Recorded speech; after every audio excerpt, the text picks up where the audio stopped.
Great.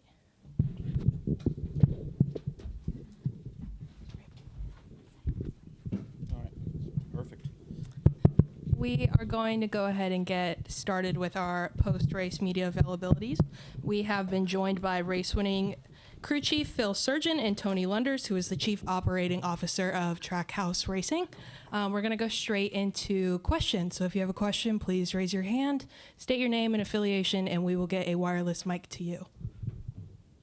We will start with Bob.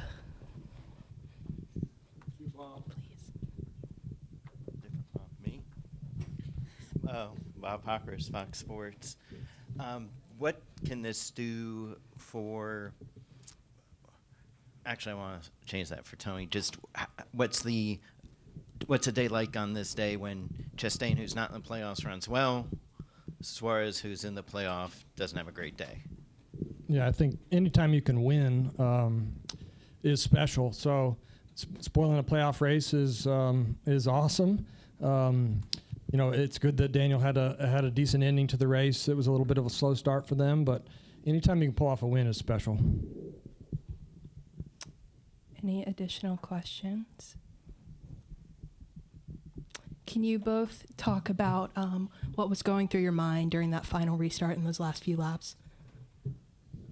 Yeah, so coming up to that final restart, obviously the 19 was choosing first, so we took inside, which I felt like was probably the preferred lane anyways. And once he got a clear off of 2, then it's just a matter of defending, and we were able to get a big enough lead. And looking at the data, I felt like we were probably a little bit too loose too early, and throughout the last 20 or 25 laps, he did a great job holding on to it, and all just kind of came together. Go ahead, Dustin. Dustin Long, NBC Sports. Phil, just talk about the philosophy to pit at 159 and go off from other people, and that kind of really changed the course of things for everybody. Yeah, given our scenario and points and not being in the playoffs, those probably 4 or 5 points that would have been available were of lower concern to me today. I knew that our car was responding well to better track position and cleaner air, and it was just one of those opportunities to gain positions, and so we took it, and we're thankful that there's not more ensuing cautions that would have allowed the other guys to stay out and mired us back in traffic. And today our restarts were phenomenal. I don't think we lost a position on restarts. We might have been one of the biggest gainers, so that benefited us as well. And Tony, provided the 99 gets through to the next round, there's 2 more of these types of tracks in the next round. This was not a great showing for them today, so what can be taken from maybe the learnings of the one or just from today to help that group if you make it into the next round and keep going? Yeah, for sure. I think either way, hopefully we advance and we can learn something from the one stuff. Obviously, the 2 groups inside are really open about what they're doing. I think Daniel probably felt better about what he had yesterday, and we'll go back and look at what that was. But I think it'll be fairly easy for this group to narrow that down. And we had multiple Chevy cars running decent today, so we'll be able to apply that, and hopefully we're still in. But either way, we're just going to keep trying to win no matter what.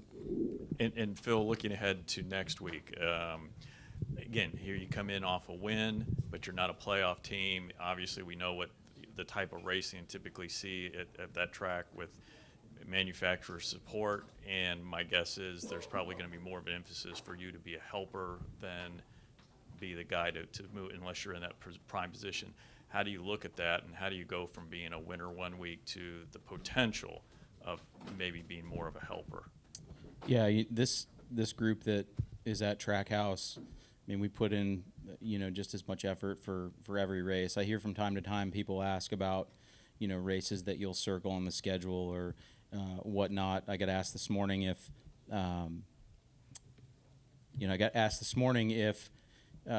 it was more difficult to compete when other drivers have kind of risen to the occasion, and I don't think that's the case for this group. We're giving 100% every week, and that we're not in the playoffs. I mean, Talladega is the same as it was, summer Daytona when we're hunting for the playoffs. We're going to put in the best effort we can to win first, and then second priority would be score the most points. And if we can help the 99 along the way in the draft, then that's what we're going to do. But our focus is on winning at Talladega. Do we have any additional questions? We'll go to Daniel. Daniel McFadden, frontrust.com. Two questions for Phil. First off, when Ross was battling Kyle Busch there, he got into the wall at least once, maybe twice. I can't remember correctly. But was there any concern among your team that might have affected the car afterwards? Yeah, there always is, certainly.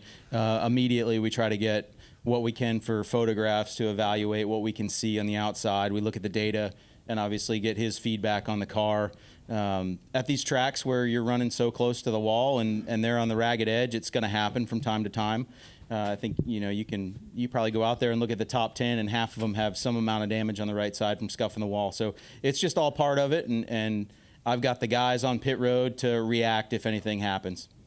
And so what was the general mood among the one team when you guys just weren't able to get into the playoffs? Oh, it's a kick. It's pretty deflating when you don't make the playoffs. And obviously we knew the last couple races of the regular season we were right on that cut. And I wouldn't have guessed that the 1, the 23, and the 17 all missed. But yeah, it was pretty deflating. But we rolled around to the next week, and I think we scored the second most points in the first round of the playoffs of anybody. So it just goes to show you that there's no give up here. We're not laying down, and here's just more proof today. Thank you. We'll go to the back. Tim Moore, Motorsports Today. Phil, I just want to reiterate on a question that was asked to you right before this. Did you say anything to Ross after he had gotten the lead, then hit the wall, just trying to get him back on track there to get his mind reset to battle there for the lead towards the end? I don't remember what I said on the radio in that moment. We can see immediately that he's back up to speed. Has a moment, scuffs the wall. He's right back up to speed. We're looking at the data. Yeah, everything looks fine. A little bit of driver feedback at some point in that next few laps, and he just stepped over the limit a little bit, scuffed the wall, and I don't think there was any permanent damage, but yeah. And were you surprised early on in the race, at least from how the car was responding with, I would dispute there was a lot less wind compared to what we saw at the start of the weekend. So did that catch you by surprise at all? Certainly not by surprise. Kansas is one of the most wind-sensitive tracks, and it tends to be windy in Kansas. So we're looking at that multiple times in the week leading up to the race. We're looking at it for practice, qualifying, and race conditions. And obviously the direction changed about 80 degrees today, and it dropped 7 miles per hour. So we considered what the impact of that could have been yesterday in practice, and how the different direction and wind magnitude would affect the car today. We will go to Caleb up in the front. Caleb Vessel, SpeedwayDigest.com. Kind of bouncing off Daniel's question earlier. What not making the playoffs and heading to these final 10 races, how much are you guys regrouping for next year versus going out and trying to get wins? Yeah, there isn't a huge concerted effort to do a lot different. Obviously, given our points position, we're looking at what the 17, the 23, and that group does, and our goal is to finish 17th in points. That's the best we can do. We're not going to throw any Hail Marys. We're not going to take any huge risks, but it does give us a little bit more flexibility at points in the race. Today, it's a perfect example. End of stage 2, there's probably 4 or 5 points on the table, and we chose not to take those in lieu of track position after the second stage. So those little things can change, but we're not throwing any Hail Marys. Phil, Tony, thank you so much for joining us, and congratulations.